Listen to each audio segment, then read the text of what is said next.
안 보이는데 안 보이는 예수님을 믿은 두 명의 홈레스. 우리 마태복음 먼저 9장 26절 말씀을 한글 영어로 동시에 읽겠습니다.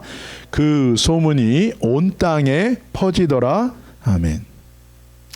예수님께서 오셨을 때, 이 지구 이스라엘 땅에 계셨을 때 어느 날 그 예수님에 대한 소문, 예수님에 대한 사람들이 말하는 이 평가, 그 명성이 예수님이 계셨던 그 이스라엘 전체 이 땅에 그 도시와 도시에 확 퍼졌던 일이 있었습니다. 왜냐하면 어떤 사건이 하나 일어났기 때문에 그래요. 정확하게 말하면 예수님이 어떤 사건 하나를 일으키셨어요.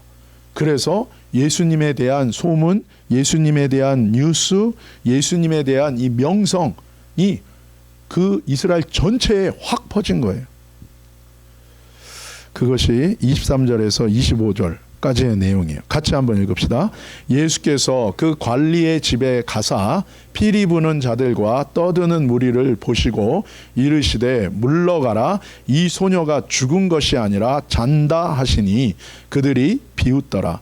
무리를 내보낸 후에 예수께서 들어가사 소녀의 손을 잡으심에 일어나는지라.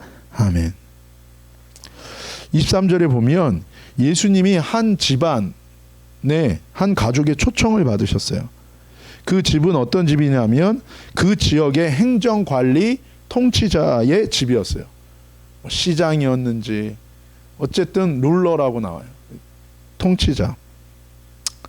그런데 그 예수님의 초청은 한가하게 식사를 초청한 게 아니에요.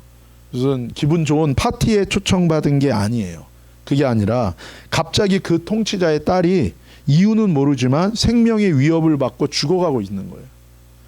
문제는 어떤 의사도 고치지 못하는 상황에서 절박하게 이제 마지막으로 예수님이 오셔서 기도해 주셔서 살려달라고 예수님을 초청한 거예요. 그런데 예수님이 도착하셨을 때 이미 이 소녀는 죽었습니다. 그래서 죽음을 슬퍼하는 예식을 진행하는 자들의 소리와 음악 소리로 가득 차 있었어요.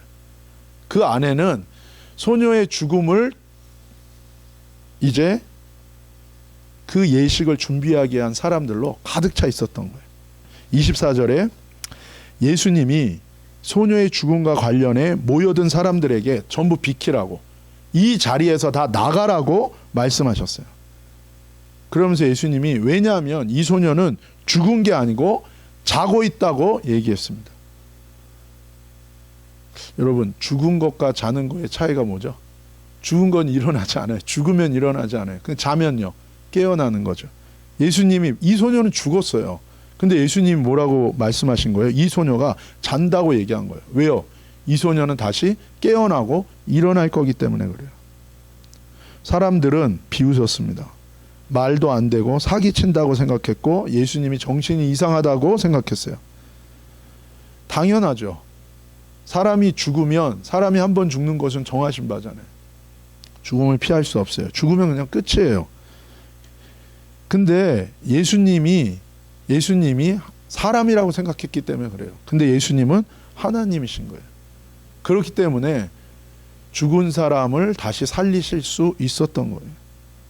왜 이런 일이 가능합니까? 예수님이 하나님, 천지를 창조하시고 사람을 창조하신 하나님이시기 때문에 가능한 거예요. 이 세상의 모든 사람들 다 죽죠. 그러나 그 죽음으로 끝나지 않고 마지막 날에 다 부활할 거라고 얘기합니다.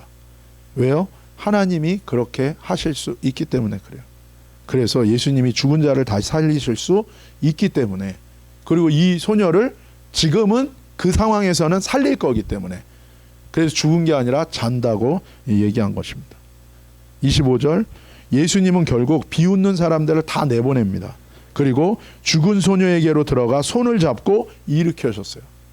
소녀가 살아난 것입니다. 여러분, 죽은 사람이 살아난 거예요.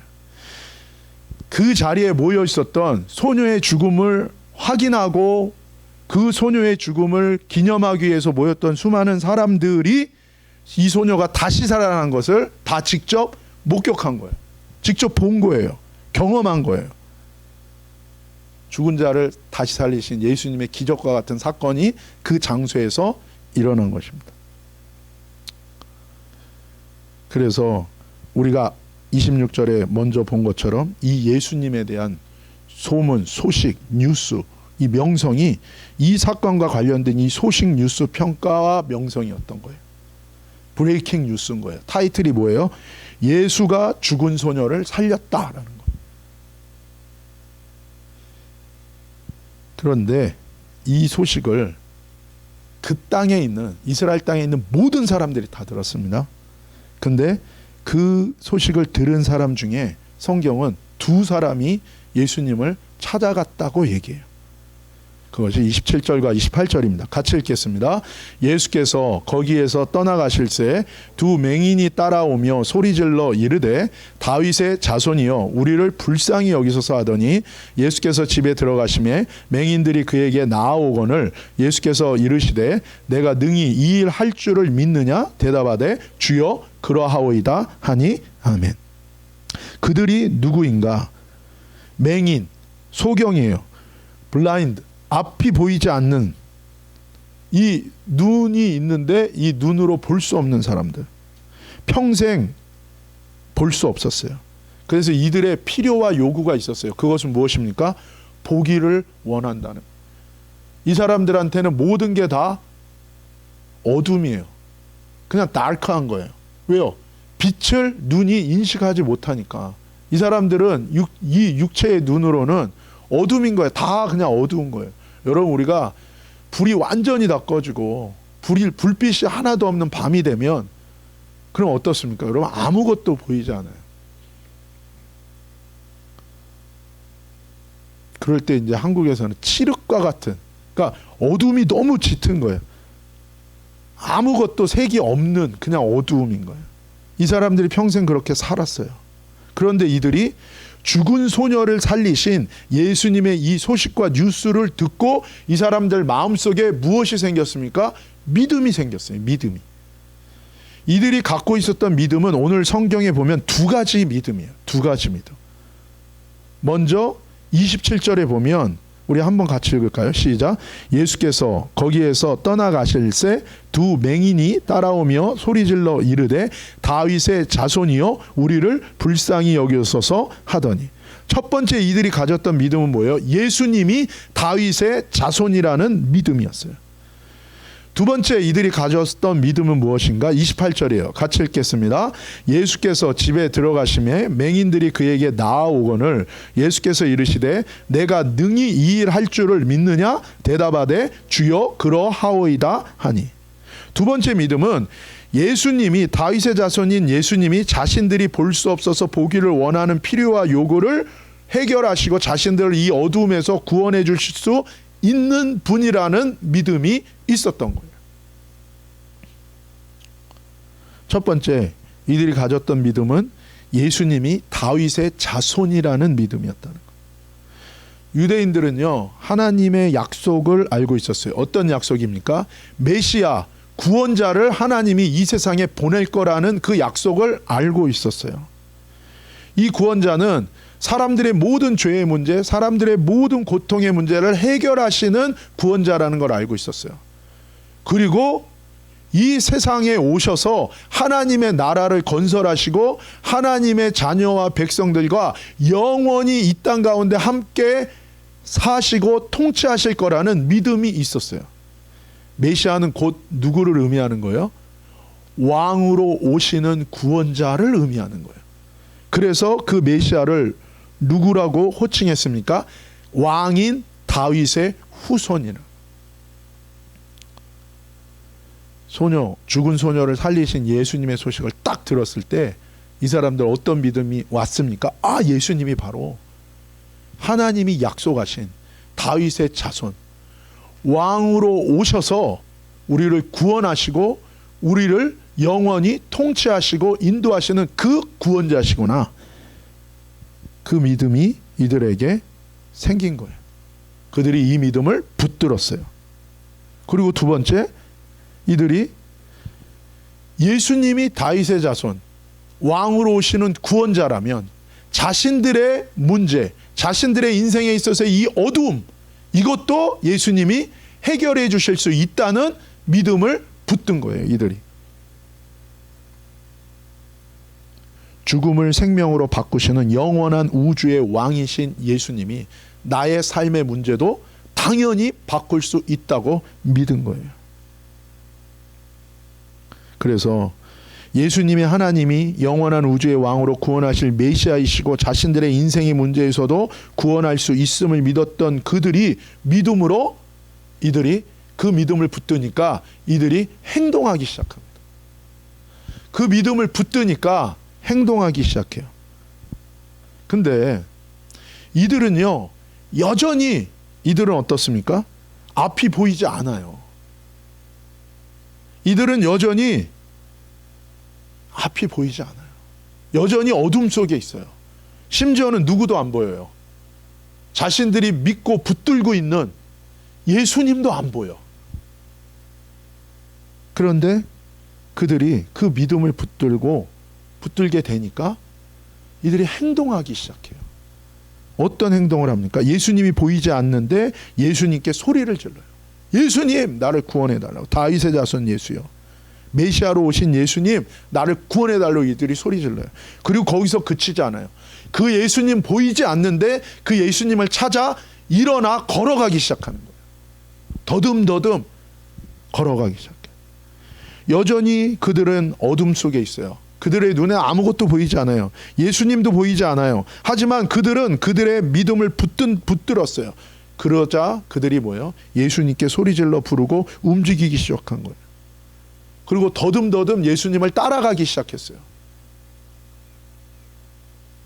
예수님이 한 집에 들어가셨어요. 그랬더니 이 사람들도 그 집으로 따라 들어갑니다. 사람들에게 물어봤겠죠. 예수님이 어디 가셨습니까? 예수님이 어디로 가고 계십니까? 그리고 부딪혔을 거예요. 넘어졌을 거예요. 사람들이 많았으니까. 사람들 틈바구니 속에서 이들을 해치고 나아갔을 거예요. 그들은 여전히 보이지 않았고 예수님도 안 보였고 예수님께 어떤 대답도 확답도 개런티도 얻지 못했지만 그들은 예수님에 대한 이 두 가지, 예수님이 구원자고 이 구원자이신 예수님이 내 인생의 문제, 이 어둠 속에서도 나를 구원해 줄 수 있다는 그 믿음을 붙들었기 때문에 이들을 포기하지 않았어요. 결국 예수님이 어떻게 하셨습니까? 28절, 그들의 믿음에 예수님이 응답하셨어요. 그들이 예수님에 대한 믿음을 붙들고 이들이 행동했을 때 예수님이 응답하십니다. 그래서 예수님이 뭐라고 말씀하십니까? 내가 이 일을 볼 수 없는 너희 눈을, 너희 인생의 이 어둠 속에 있는 너희를 내가 고쳐줄 수 있다는 것을 너가 믿느냐? 라고 물어보시는.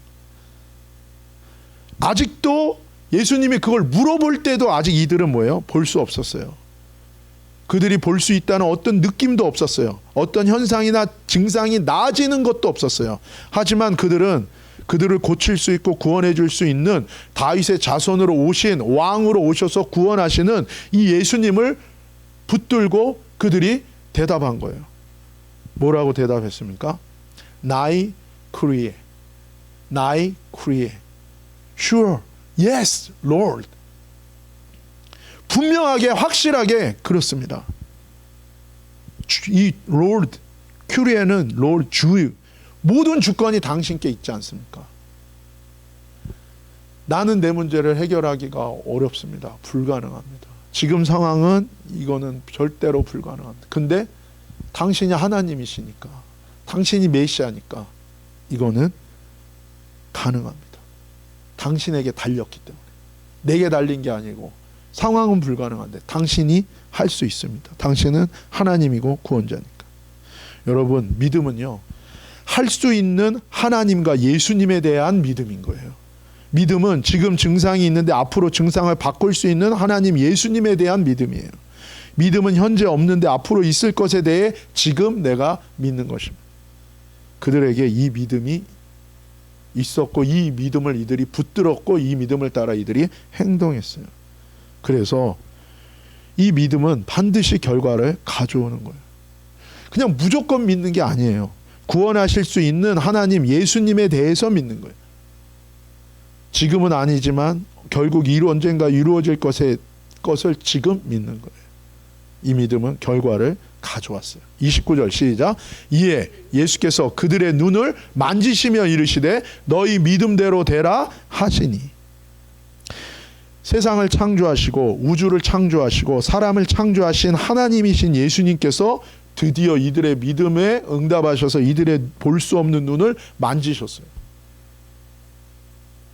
그냥 사람이 만졌으면 그냥 위로하는 거겠죠. 얼마나 힘들어. 위로는 받았겠죠. 근데 누가 만진 거예요? 창조주, 구원자이신 예수님이 만지신 거예요. 그랬더니 흙으로 사람의 몸을 지으셨던 하나님이신 예수님께서 그들의 볼 수 없는 눈을 다시 재창조하신 거예요. 이런 일이 어떻게 가능한지에 대해서 예수님이 다시 한번 말씀하십니다. 뭐라고 얘기합니까? 너희 믿음대로 되라. 다시 말하면 너희가 이 믿음을 가지면 너희 안에 이것이 가능하다는 거예요. 너희가 나에 대해 붙들면, 창조주여 구원자인 나를 붙들면 가능하다는 거예요. 이 믿음을 너희가 붙들면 너희 인생 속에도 하나님의 놀라운 구원이 가능하다. 30절 31절 시작. 그 눈들이 밝아진지라 예수께서 엄히 경고하시되 삼가 아무에게도 알리지 말라 하셨으나 그들이 나가서 예수의 소문을 그 온 땅에 퍼뜨리니라. 아멘. 제가 이걸 읽을 때마다 처음에 너무 이상했어요. 아니 왜 예수님이 말하지 말라고, 그것도 뭐 어떻게 얘기하셨어요? 엄히 경고하셨어요. 왜 그러셨지? 예수님이 오히려 이것은 누구든지 예수님께 오면 고침받을 수 있잖아요. 근데 왜 그러지? 왜냐하면 예수님께서는 단순하게 병을 고치시는 의사나 신비한 능력을 가진 분이 아니에요. 이들이 고침받은 것은 예수님이 능력을 갖고 있었어요. 예수님 고치실 수 있는 분이에요. 그걸 그냥 아는 것에 그친다면 그냥 예수님 그런 분이야, 그러면 아무 일도 일어나지 않아요. 왜냐하면 필요한 게 무엇입니까? 믿음이 필요한 거예요. 믿음. 사람들이 단지 예수님을 그냥 내 문제를 해결하시는 분, 그냥 내 문제를 해결하는 분, 내 문제에 대한 해결자로만 알면 안 되는 거예요. 예수님은 이 두 명의 소경들처럼 예수님에 대한 구원자로서의 믿음을 갖기를 원하시기 때문에 그래요. 단지 병만, 문제만 해결하려고 몰려드는 것을 원하지 않는 거예요. 믿음을 가지고 내게 나오라고 예수님을 말씀해 주고 계신 거예요. 예수님은 고치실 수 있습니다. 예수님은 구원할 수 있습니다. 그리고 예수님은 자신이 누군지 우리에게 알려주시고 우리에게 믿음을 주십니다. 문제는 무엇입니까? 우리가 그 믿음을 붙들어야 돼요. 그 믿음을 가지고 우리가 말하고 행동해야 되는 거예요. 근데 사람들은 문제에만 집중해요.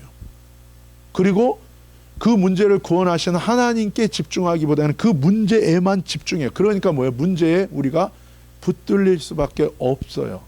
그래서 예수님은 우리가 구원받기를 원하기 때문에 문제에 붙들리지 말고 구원자 되시는, 메시아 되시는 예수님, 하나님을 붙들라고 얘기하는 거예요. 그게 믿음이라고 얘기하고 있는 것입니다. 그래서 예수님이 이렇게 경고하시고 말씀하신 거예요. 하지만 이들이 가만히 있을 수가 없는 거예요. 왜요? 자신들의 믿음으로 구원받는 경험을 했기 때문에 그들은 이 소식을 전했고 널리 그 소식이 알려졌어요. 예수님이 고통 가운데, 문제 가운데 있는 사람들이 예수님이 구원자라는 걸 아는 것을 원하지 않으셨을까요? 그게 아니죠. 그게 아니라 문제에만 집중하지 말고 구원자이신 예수님을 붙들고 믿음으로 나오기를 예수님이 바라셨던 거예요. 사랑하는 여러분, 누구든지 예수님에 대한 이 믿음을 가지고 붙들고 예수님께 나아오면 반드시 놀라운 구원이 우리 인생 가운데 일어나신다고 주님은 말씀해 주시고 계신 거예요. 저와 여러분이 이 믿음을 붙들고 예수님께 나아가 그 구원을 경험하는 저와 여러분 되시기를 예수님의 이름으로 축복합니다. 기도하시겠습니다. 아버지 하나님 감사합니다. 그렇습니다. 하나님, 우리가 살면서 아버지 하나님은 우리의 모든 문제와 우리의 고통과 우리의 아픔을 아십니다. 그래서 하나님, 우리의 모든 정말 애쓰고 노력하는 것을 아시는 하나님이 또한 우리를 도와주시고 우리를 인도하시고 결국에는 우리를 이 모든 문제에서 구원하실 것을 믿습니다. 그렇기 때문에 우리가 이 문제에 붙들리는 것이 아니라 주님을 바라보기를 주님이 원하십니다. 하나님, 이 두 소경이 가졌던 예수님에 대한 믿음, 우리도 그 믿음을 붙들게 하여 주시고 아버지 하나님, 내 문제와 내 환경과 상황에 우리가 매이고 거기에 좌절하고 낙담하지 않게 하시고 이 모든 문제 속에서 이 모든 고통 속에서 우리가 주님을 바라보게 하여 주시옵시고 그 믿음을 붙들고 주님께 나아갈 수 있도록 하나님 우리를 인도하여 주옵소서. 하나님, 주님이 주신 이 믿음을 따라 아버지 승리하게 하시고 이 믿음을 따라 우리가 나아갈 때에 이 두 소경이 경험한 구원을, 그 놀라운 승리를, 치유를, 회복을 우리도 경험하고 누리게 하여 주옵소서. 거룩하신 예수님의 이름으로 감사하며 찬양하며 기도 올리옵나이다. 아멘.